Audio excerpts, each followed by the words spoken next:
Happy week 7. Welcome to the Underdog Pick'em show on the LineStar YouTube channel. Alongside my co-host Tyler Wiemann, I am Shannon Sommerville. It is spooky season and it is week 7, and we've got your picks for week 7 on Underdog. If you don't have Underdog yet, download it. Use the promo code LineStar when you do so you can get a nice deposit match. Plus, you can also get 1 free month of the LineStar app, which is the tool we're using to help us find the best picks on Underdog for week 7. And it basically compares LineStar's projections to what's out there on Underdog. So let's get after it here for week 7. Last week on our picks, we were just 2-3. Womp womp. So looking for a little redemption here in week 7. I think we could do it though. We've got some really good picks for you this week. And we've got some really great matchups across the slate that I'm definitely looking forward to. Just been a crazy week in the NFL. We've had trades, wide receivers going different places. And I mean, it's been a good week as a Jets fan. We got Davante Adams, even though we suffered a horrific loss on Monday Night Football. But Tyler, you know what? It's spooky season. Anything can happen. By the way, are you a fan of scary movies? Not a big fan of them, no. And no, I'm not talking about the Jets offense pre-Davante Adams. Just kidding. That was a cheesy joke. All right, I'll move on. Let's get into our picks for this week. But before we do, make sure if you haven't already, do us a huge favor. Like this video, subscribe to the channel, comment below. A comment helps you because it enters you into our contest here, where if we go 5 for 5 on our Underdog Pick'em entry, one randomly selected commenter will win the winnings of our Pick'em ticket. And this week is a special week on Underdog because right now they're offering this October special. It is a 31% in honor of course, Halloween, 31% profit boost on your entry. So a $20 flex entry on Underdog this week, which is what we're submitting, we'll pay up to $255.80. So what do you say if we go 5 for 5, we will give out those winnings here on the channel. And all you have to do again is like this video, subscribe to the channel, and comment below.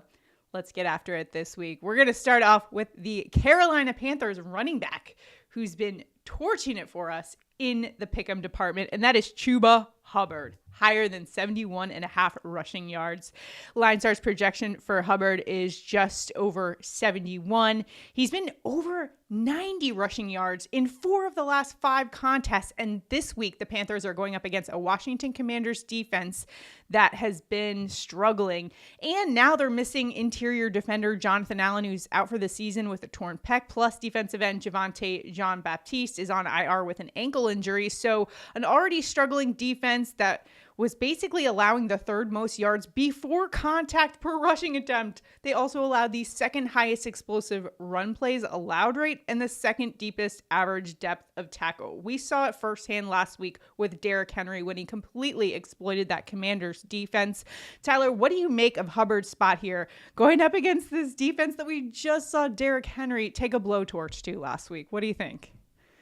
Well, yeah, I mean, on our team defense tool, they are ranked 26th versus the RB1. Chuba himself, since Andy Dalton has came and started at quarterback, he's averaging 101 yards per game, and Washington ranks 30th, allowing 124 rushing yards per game over the last 9 games. So it absolutely sets up great for Chuba. He has been extremely good, and I think that's going to keep going.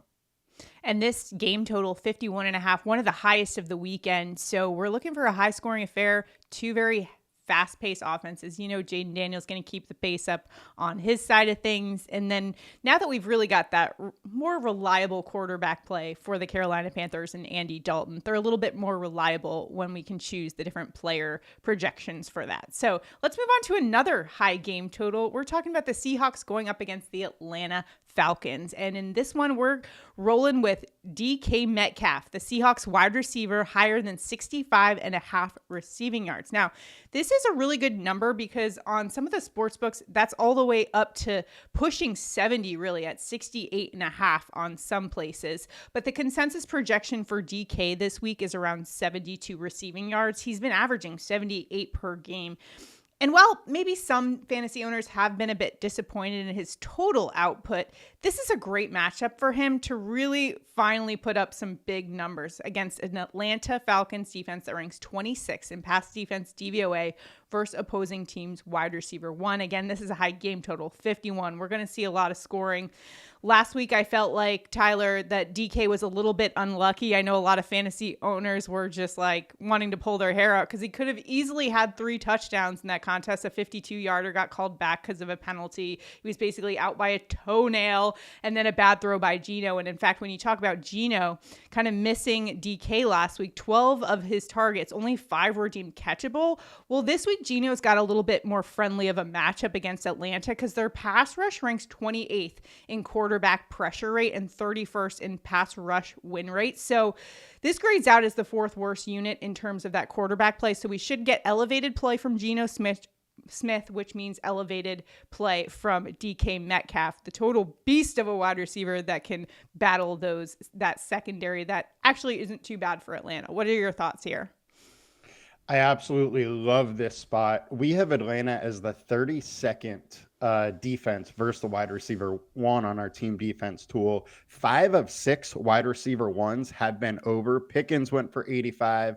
Devonta Smith was the wide receiver that won. He went for 76. Rashee Rice, 110. Olave, 87.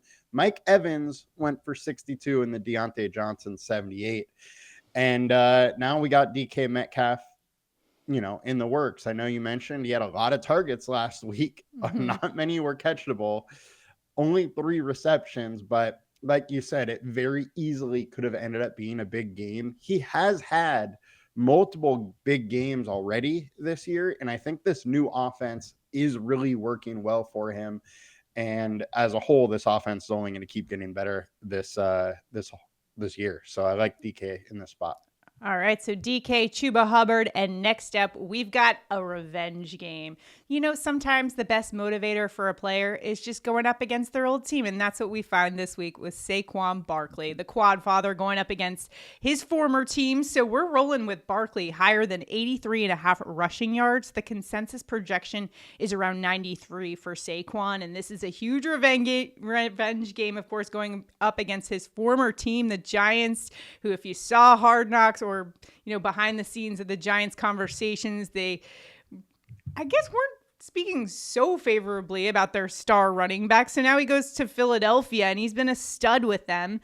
Now, the Giants are 9th in rush defense DVOA, but here's the key. They're dealing with a lot of injuries to their key defenders. I'm talking about outside linebacker Brian Burns dealing with a groin injury, interior defensive lineman Dexter Lawrence, who they call Sexy Dexy, Tyler. I don't know if you knew that, but they were held out of practice Wednesday and Thursday. And Tyler, I think this game completely changes with those two out of the mix. What are your thoughts? Yeah, I mean, it definitely changes. They are very key defensive pieces. The other thing is, I know on the DVOA rankings and on our team defense tool, Giants rank very, very good. On our team defense tool, they're 4th versus RB1. But one of the things I know that these systems, both of them, are trying to count for the fact that it could be a good opponent or whatnot. Mm-hmm. But the RBs that they have faced have not been good. I mean, Brian Robinson's the only one that went over, and he had 133 yards. But then the rushing, running back they had, Jerome Ford, he's not a great rushing running back. Elliott, who was the RB1 at that time for the Cowboys, can't rush at all anymore. We had Zach Moss only put up 13 yards on 6 carries last week. Yeah. And then Kenneth Walker, who is a very good running back, but they were out of the game early and only gave him 5 touches that week. So I think we do need to add in the fact that we have a premier rusher versus a defense that's hurting. And for that reason, the revenge spot, all of that, I'm on board here. Yeah, I like the spot here for Saquon and kind of rooting for him to have a nice game against his former team that just let him walk, You got to show up in front of the X and perform your best. That's always how it goes, Tyler. All right, next up, Tyler and I have to pick our best bets on Underdog for Week 7. Tyler, what pick are you rolling with for your pick? I'm running it back. Last week, I went with Tony Pollard over 62.5. The line is still 62.5. We're just going to go with it again. Tajay Spears has been missing practice all week. He is likely not playing. The Bills defense hasn't been good versus running back. They are 32nd versus the RB1. They're allowing 124.8 rushing yards per game over the last 4. Pollard, meanwhile, averaging almost 68 yards a game. He's been over in 3 of 5. And RB1s facing Buffalo have been over in 5 of 6. The only one that did not go over was good old Dusty Cam Akers. Oh my gosh. I actually have a good note for you that I just found. 93% of Tony Pollard's 339 rushing yards have come after contact. That's the second highest rate among running backs with at least 25 rushing attempts. Give it up for Tony P. That's awesome. He's been crushing it, but good pick last week as well. Yeah, and the fact that Spears may not play just gives him a little more volume, gives him the chance to hit a little easier. All right, Tyler, for my pick, you know what week this is? Probably don't have to tell you, but it's a Georgia game day week. We're going up against Texas, the #1 team in the country. So who am I rolling with for my NFL pick? A former Georgia Bulldog who, I don't know, I'm a little bit worried because the Bulldogs might miss him terribly when they're going up against the Longhorns this weekend, but I digress. We're just going Brock Bowers, the Las Vegas Raiders tight end, higher than 58.5 receiving yards. LineStar's projection is all the way at 66. He's averaging 64 receiving yards per game. He's been an absolute star. He just had 71 against a good Pittsburgh Steelers defense, had 97 the week prior against Denver. This week, he's going against the Los Angeles Rams, who have struggled against the tight end position. 2 of 5 have gone over, but listen to these numbers. You had Tucker Kraft for the Packers putting up 88, Trey McBride for the Cardinals put up 67, and Laporta for the Lions only had 45, but when you consider the amount of offensive weapons that Lions team has, Brock Bowers is basically one of the only offensive weapons for the Raiders. So he's the focal point of this offense right now, which is why I kind of love the spot here against a weaker Rams defense. The tight end position has done really well against the Rams. And I definitely think, given the fact that Brock Bowers is the focal point of the offense, that he surpasses that 58.5 receiving yards projection on Underdog. So love the play here with Brock Bowers. He's been a star. Any thoughts on his season so far? We kind of saw it coming. I mean, he's been great. And now that Devonta Adams isn't there, I mean, he's the focal point of their offense. I think it's going to kind of keep rolling for him because they got to go to him.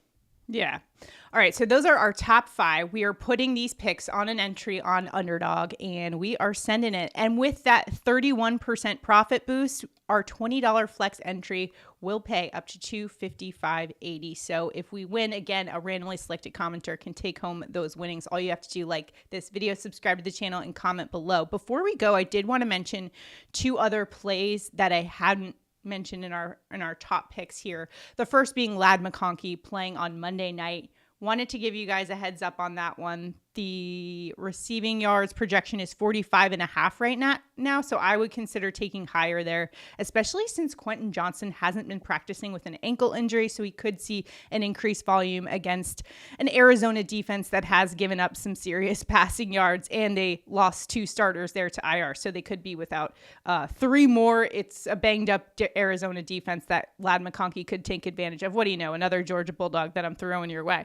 But I also like Commanders running back Brian Robinson. He's listed as questionable right now. So on Underdog, there is no projection for him yet. Keep an eye on it. Going up against a Panthers defense that is also a little banged up. The Commanders definitely missed him when they played the Ravens, but going against a rush defense that is pretty bad. We saw Derrick Henry, 132, James Conner, 104 rushing yards. So keep an eye on the rushing yards number for Brian Robinson in this one. Tyler, I know that was an area that you like as well from a fantasy perspective. Is that correct? Yeah, I think he's just in a great spot. Unfortunately, his Lions aren't out yet, but I know we'll see if he plays. All right. And if you guys have any picks for us, make sure to drop them below in the comments. We're all here to help each other out to put together a winning entry on Underdog. So hopefully week 7 is our week here and we go a perfect 5-0. So let's go get it. Good luck out there. We'll see you guys next time. Have a good one.